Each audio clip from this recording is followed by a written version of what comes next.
Hello दोस्तों, story line wise channel में आपका स्वागत है। आज की हमारी कहानी है नियति का चक्र, जो कि मीनाक्षी सिंह जी द्वारा लिखित कहानी है। सासू माँ विजया जी कई दिनों से बहू की हरकतें देख रही थी। कभी बहू नेहा चुपचाप रसोई घर में कुछ बनाते बनाते खा लेती।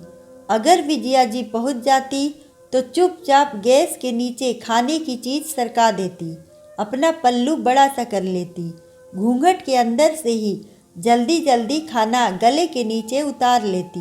फिर सासू माँ की तरफ देख पूछती, कुछ चाहिए था क्या मम्मी जी? विजया जी देख कर भी अनदेखा बन जाती। कई बार नेहा जल्दी में कटोरा भर भर कर बनी हुई सब्जी, दाल, रोटी, दही नाली में बहा आती। यहाँ तक कि सुबह का बना खाना भी जल्दी से बर्तन मांज कर रख देती।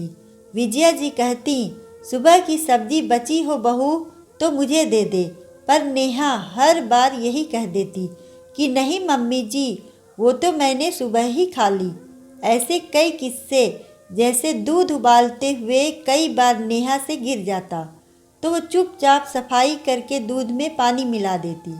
तेल टमाटर तो इतने डालती सब्जी में कि लगता जैसे तेल तैरता सब्जी के ऊपर, उससे एक और सब्जी बन जाए।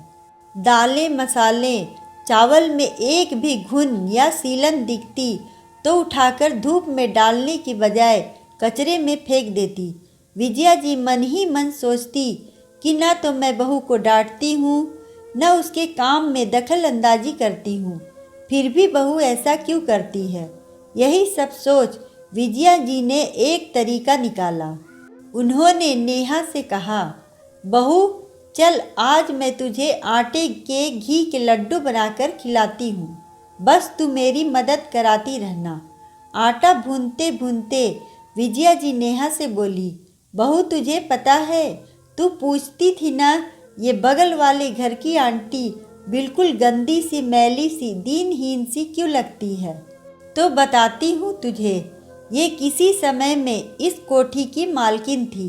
रानी विक्टोरिया की तरह साड़ी जमीन पर लहराती हुई चलती थी, ऊपर से नीचे तक गहनों से लदी रहती थी, पर इनके हाथ में बरकत नहीं थी शायद। कहते हैं भूल कर भी दूध की बनी चीज़ नाली में नहीं बहानी चाहिए, पर ये तो जितना दूध बच जाता या थोड़ा भी खराब लगता तो उठाकर पूरा फेंक देती। ये नहीं कि खराब दूध का पनीर बना लें या किसी जानवर के पास रख आएं। किसी के मुंह लगे सब्जी में तेल भर भर डालती, उससे 2-3 सब्जी बन जाए। कितने भी महंगे क्यों न हो टमाटर, 5-6 तो एक सब्जी में डाल ही देती। अरे सस्ते हो तो कितने भी डालो, पर जब 60-70 चल रहा हो टमाटर तो एक में भी काम चला लो। हम तो उतने दिन सूखी खटाई से ही काम चला लेते थे। जब तक सस्ता ना हो जाए तब जाकर 3 बच्चे पाले। घर की लक्ष्मी औरत होती है। ये चाची तो खाना बनाते बनाते रसोई घर में ही खा लेती थी, उन्हीं जूठे हाथों से खाना बनाती रहती थी। बताओ भला बरकत कैसे आएगी फिर? अरे भूख लगी है तो 2 रोटी बनाकर गैस बंद कर खा लो, कोई आफत थोड़े ना आ जाएगी। कितनी मेहनत से घर का आदमी कमाता है, ये सुबह का बचा खाना भी फेंक देती थी। या तो अंदाज करके उतना ही बनाओ या खा लो।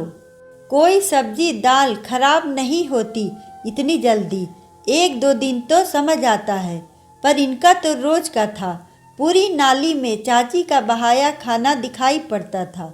घर की दाल मसाले समय समय पर धूप दिखाते रहना चाहिए, मैं कहती थी चाची से, पर चाची कहती अभी तो सही है, कभी धूप में न डालती। सीधा फिर वो कचरे के डिब्बे में ही पड़े मिलते।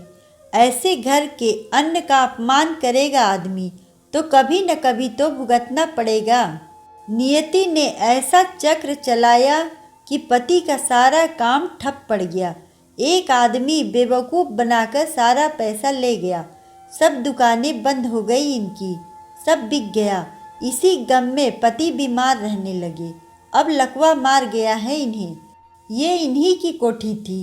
अब कर्जदारों ने कब्जा कर लिया है। अपने ही घर में बाहर टीन डालकर रहने को मजबूर हो गई है चाची। वो आदमी भला है जो इतनी जगह दे दी रहने की, इसलिए दिन कभी एक से नहीं होते बहू। आज हम देसी घी के लड्डू खा रहे हैं, कल शायद एक वक्त की रोटी का आटा भी नसीब ना हो। इसलिए अच्छे समय में भी इंसान को संतुलन बनाकर रखना चाहिए। नियति कब क्या समय दिखा दे इंसान को कुछ नहीं पता। ये ले बातों बातों में आटा भी भुनकर तैयार हो गया बहू। अब जा घी ले आ और मेवे। नेहा मम्मी जी की बातों को बड़े ध्यान से सुन रही थी। उसे लगा जैसे माँ जी उसे ही बोल रही हो। नेहा बोली, मम्मी जी घी हिसाब से ही डालिएगा, आज शाम को लाएंगे, अभी की रोटी में लग जाए। विजया जी हंसते हुए बोली, तू मुझे सिखाएगी? मेरे हाथ में जादू है, लड्डू भी घी के स्वादिष्ट बनेंगे और 2 दिन की रोटी का घी भी बच जाएगा। नेहा सासू माँ को देख मुस्कुरा दी। अगले दिन से नेहा पूर्ण रूप से घर की असली सुचारू गृहिणी बन चुकी थी। विजया जी तो नियति का इतना बड़ा सार्थक पाठ पढ़ा दुनिया से विदा हो गई, पर आज जब बच्चों की पढ़ाई के लिए लाखों रुपए की ज़रूरत पड़ी तो नेहा ने अपने बचाए हुए पैसे पति देव के हाथों में थमा दिए। अगर आपको कहानी अच्छी लगे तो वीडियो को लाइक करें, चैनल को सब्सक्राइब करें और कमेंट में बताएं कि आपको कहानी कैसी लगी। धन्यवाद।